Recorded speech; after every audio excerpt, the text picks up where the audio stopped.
Part 2. Now you may. Now it's a titanic rivalry that has been played for the very first time. New rivalry, new pitch, new outfield, because this match is going into the realms of the unknown. Because the Ekana Stadium, the pitch, the outfield has been entirely relayed, and we don't know what we are going to get. Even Quinton de Kock on the eve of the match, when he was asked questions as to what he knows about the way, like, I know nothing. He knows nothing. He knows nothing. He's like, he's a local boy, by the way. He's a local boy, not just him. There is another local boy, and that's from the other camp. That is Marcus Stoinis. By the way, both being local boys are unaware. They don't know. They are in complete oblivion. Yes. Even Temba Bavuma, when asked at the toss, he said that whatever we do, we have to do well, because Australia have won the toss and chosen to bowl in this epic encounter. And let us make one thing clear here. If Australia lose today, I think it will be very difficult for them to come back in this 2023 ODI World Cup. Because they'll be left with 7 games after that, of which they'll have to win at least 6. 5 or 6 of them. 5 bare minimum. Bare minimum. 5 will get them to 10 points. Yes. So they'll aim for 6 at least. 7 on 7 is very difficult. And history has never been kind to the Australians. I mean, just look at 1992. When they lost their first 2 games, they never recovered. They finished 5th. But anyway, since you guys are joining us right now, let's first give you the big update as far as the toss is concerned. The toss at the Ekana has taken place. It's the first ever World Cup match that's taking place at the Atal Bihari Vajpayee Ekana Stadium in Lucknow. You can expect there to be a lot of crowd turnout as well, because it's the first match of the World Cup happening at the Ekana. You're going to have 5 matches in total take place at the Ekana. This is the first of them. The man over there in yellow, not Siddharth. Australia is going to play 2 of them. The one against Sri Lanka also, that will be held at the Ekana Stadium. Exactly. So it's Pat Cummins who won the toss and has elected to bowl first. And there are 2 changes in the Australian lineup. I mean, if we can look at this, this is your playing 11 for the Australian team. I mean, David Warner, Mitchell Marsh, Steve Smith, Marnus Labuschagne, Glenn Maxwell. No changes there. Right up till this point. So till number 5, there's absolutely no change in the Australian side.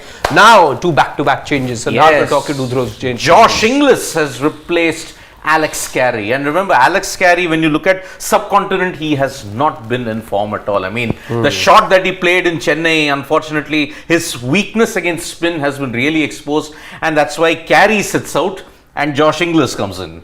Major news is that Cameron Green is out.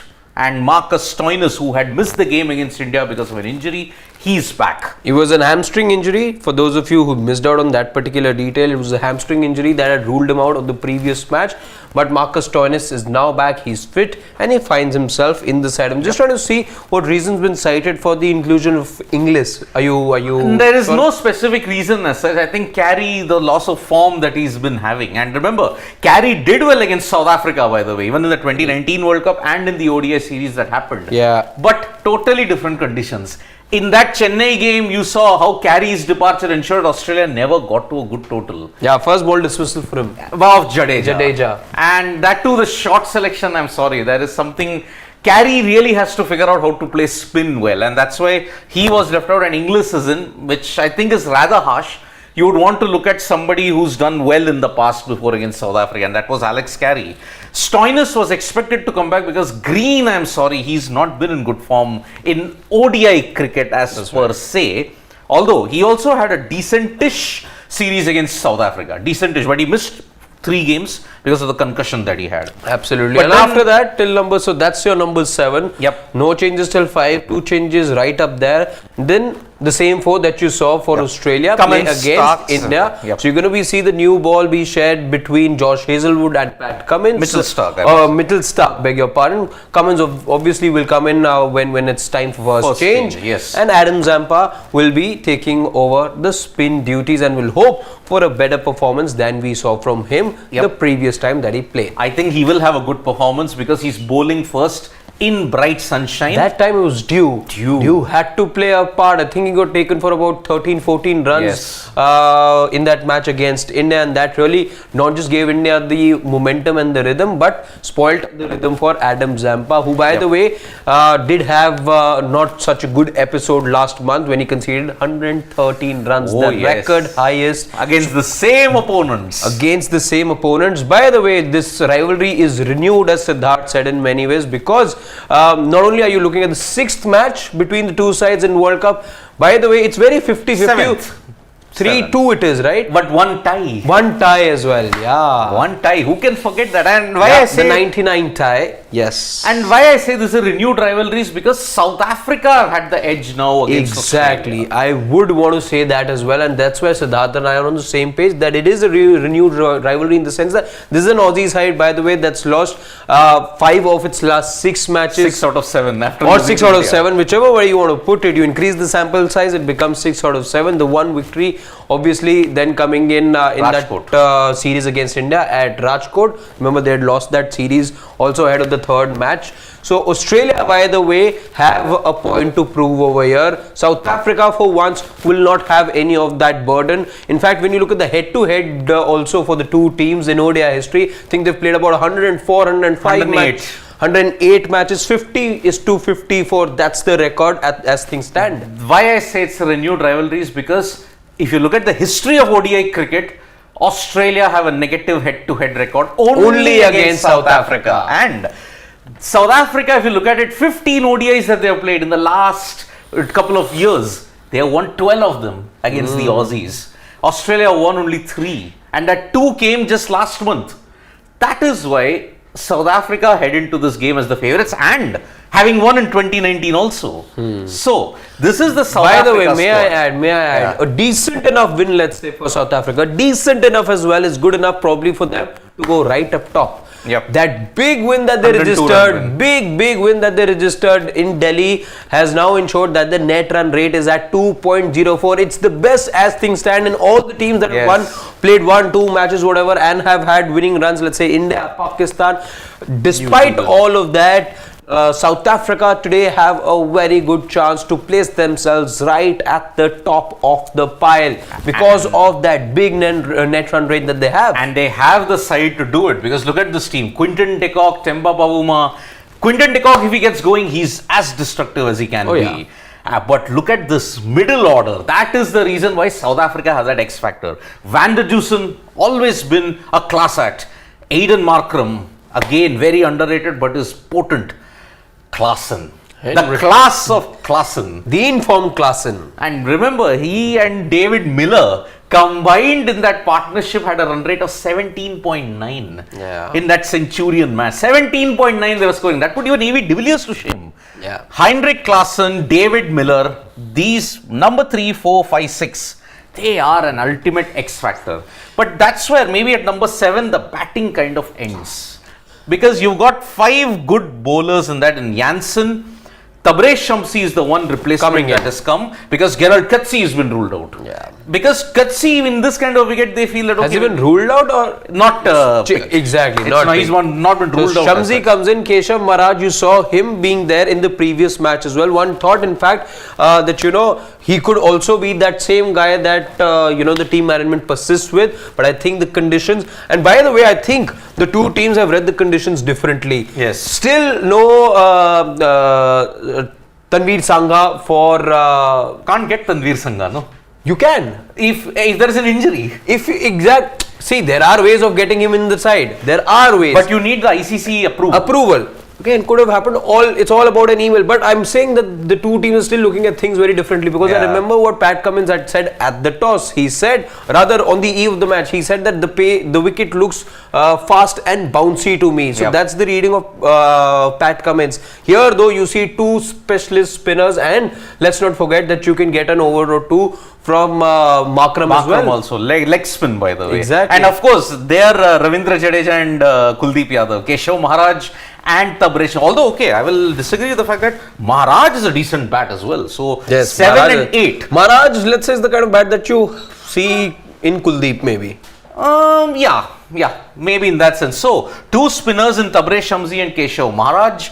And you can have a bit from Aiden Markram. But then you're bowling. Lungi Ngidi is there. Kagiso Rabada. And then Janssen. Boy, oh boy. I think Marco Janssen, that left arm option, I think he's going to be the X factor. Janssen versus Stark. Two tall left-handers. Oh, yeah. They will really get going. And it'll be Rabada versus Cummins. It'll be Rabada versus Cummins. Ngidi versus Hazelwood. Yeah. Line and length and all that. And then you got Zampa versus Shamsi. But Stark bowling to Quinton de Kock is one competition I'm really looking forward to. Stark with the new ball, we know what he can do with the new ball, make it talk, make it move. Quinton de Kock, it's difficult to keep him quiet for too long. You know, he's one of those characters, if he's not middling the ball, if he's not getting those few boundaries, he can get irritated. So he will dance down the track, he will take his chances. So it's going to be a battle to watch out for. Yep, and as I said, the rivalry, I mean, it's been a story of drama, tragedy, emotion, disappointments. I mean, especially on the South African side, because remember 1992, South Africa won their first ever World Cup game against the Aussies by 9 wickets. It was as comprehensive as it could get.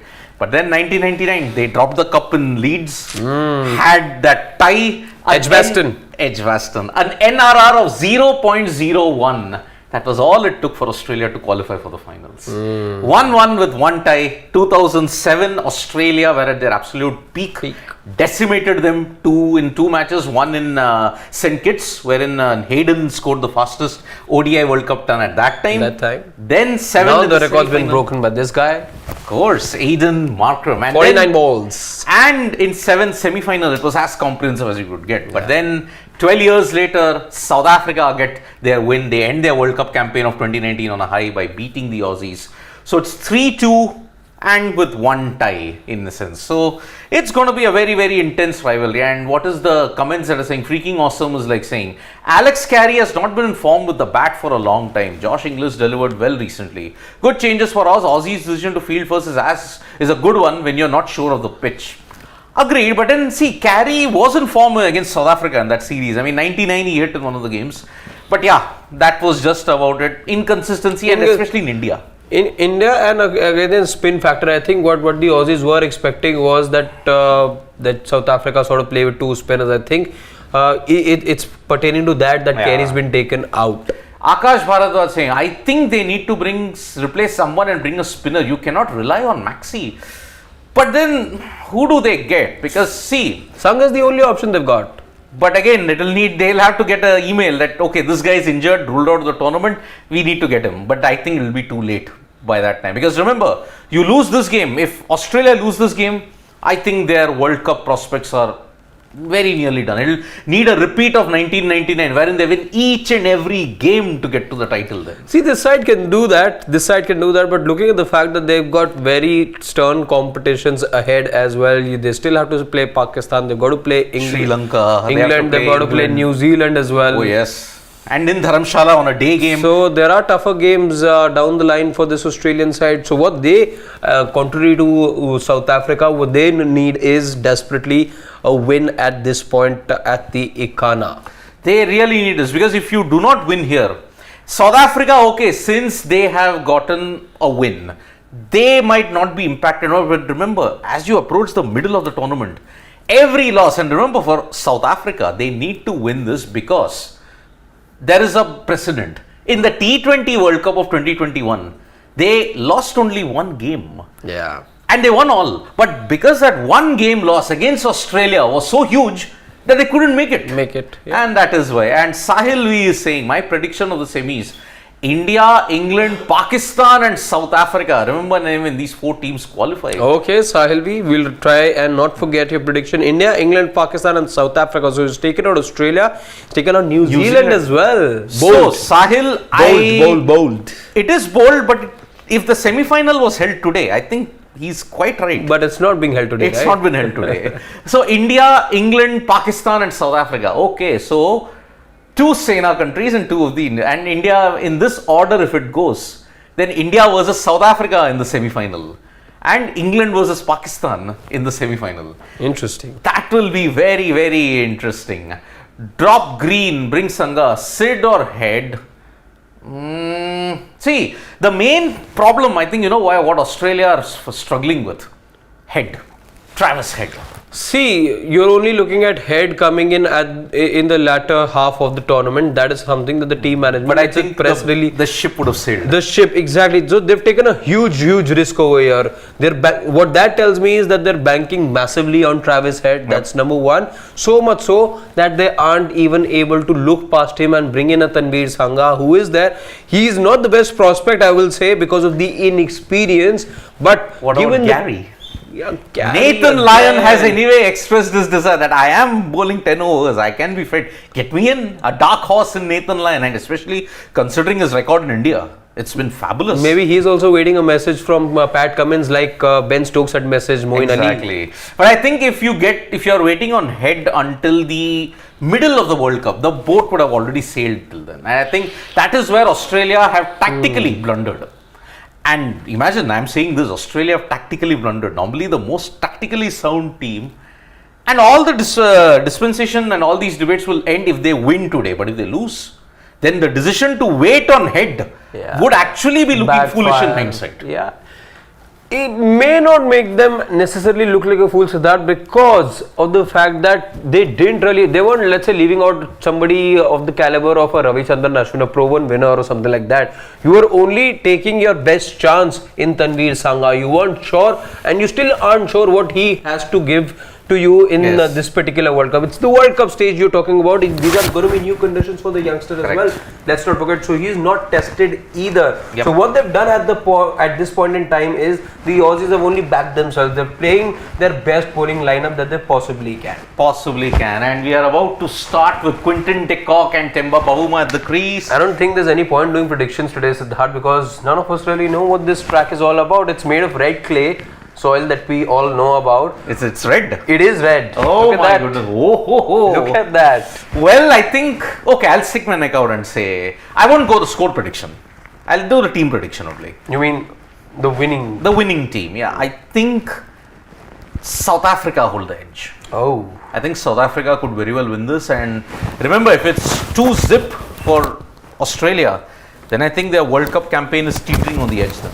Because then you'll have to revise your state assessment as to what they can really do. So I think I won't go by the score prediction because Ekana, new pitch, new outfit, we don't know how it will be. So no score prediction. Doing a score prediction is as good as shooting in the dark right now. Exactly. But I think the team winning, I think it could be South Africa. I will go with Australia. Okay. Simple reason, again, it's unknown territory at the moment for both the teams, and knowing the target on such surfaces always bodes well for you. So I think psychologically, I think they're doing the right thing by opting to bowl first.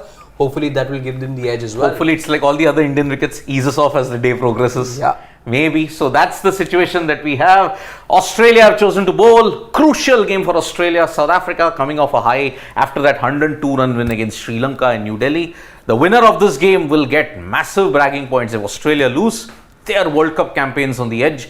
If South Africa lose, fine, they'll have their confidence will be slightly dented because they have tougher assignments coming up in the near days. So from me and Harshit here, it's bye-bye. We'll be back with more updates on Sports Straight. Tap that bell icon so you know when we go live, and don't forget to download the SportsTak mobile app for all the information you need. From me and Harshit, bye-bye.